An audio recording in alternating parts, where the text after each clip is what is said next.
लौकत कही है बाकी जब जब तू बिहाने घर से निकलत तलू। अच्छा अरे दादा हो दादा, गांव का लड़का चश्मा लगा के ताकत वाला सब। हम हो इहे देखतानी तू सवेरे सवेरे जोन हाई बिलाई लेखा रास्ता काटताड़ा मन तो करता कि तोहरे के कबार दे। अच्छा हम बिलारी लेकर रास्ता कटत नहीं और का तो के देखिला त हमर कमे बिगड़ जाला।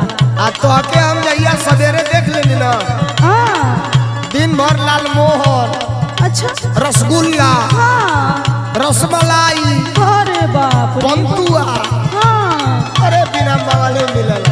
बाप रे सुना बोला लब लब लब लब लब के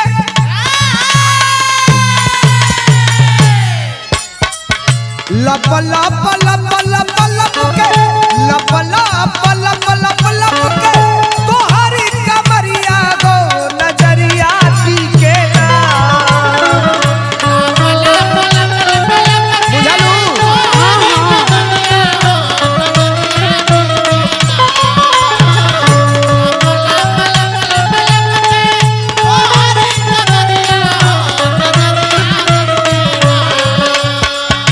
लब लब लब लब लब के तोहरी कमरिया गो नजरिया टीके ना, ये हो नजरिया टीके ना।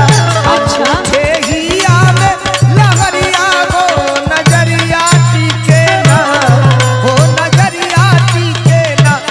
उठेहिया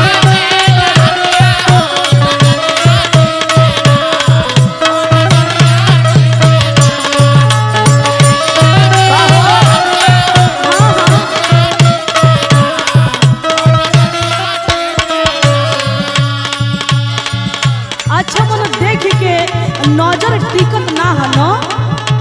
अरे दादा ओ दादा, तुम का बताई टेम्परेचर कितना बढ़ता है। अरे तो ये सुन लो बोला तोहरा ऐसन फर्जंटी लोगन के हाथ में हम ना आई। अरे तनी आवन हो, सुना ना बोला साजल सवारल हउए ए का हो। साजल सवारल हउए साजल सवारल हउए हमरो बदनिया केहू के हाथ ना आई।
तेकर एकदम हालत मन एकदम खराब हो गई। अच्छा या केहू एकदम बर्बादे भइले पर तुरल हो केहू तो सुन लगा होई का होई ए बोला कितना लोग बनल हमारे पीछे दीवाना।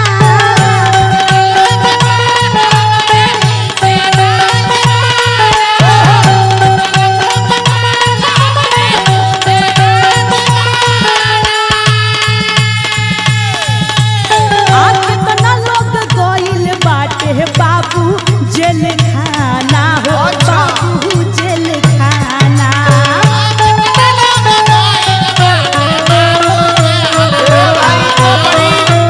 दूसरी एक लग रही है।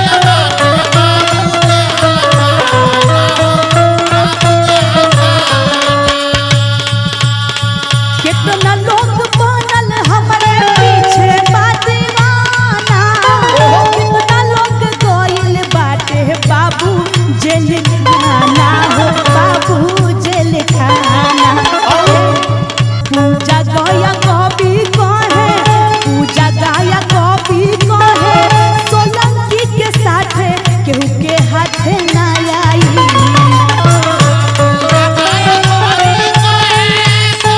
हमारे साथ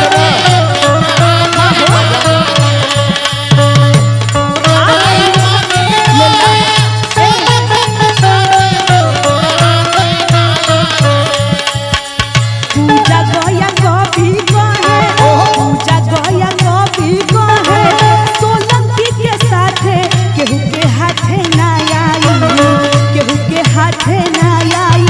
तो उहे पाई जे बसाथ केहू के हाथ ना आई हाथ ना आई।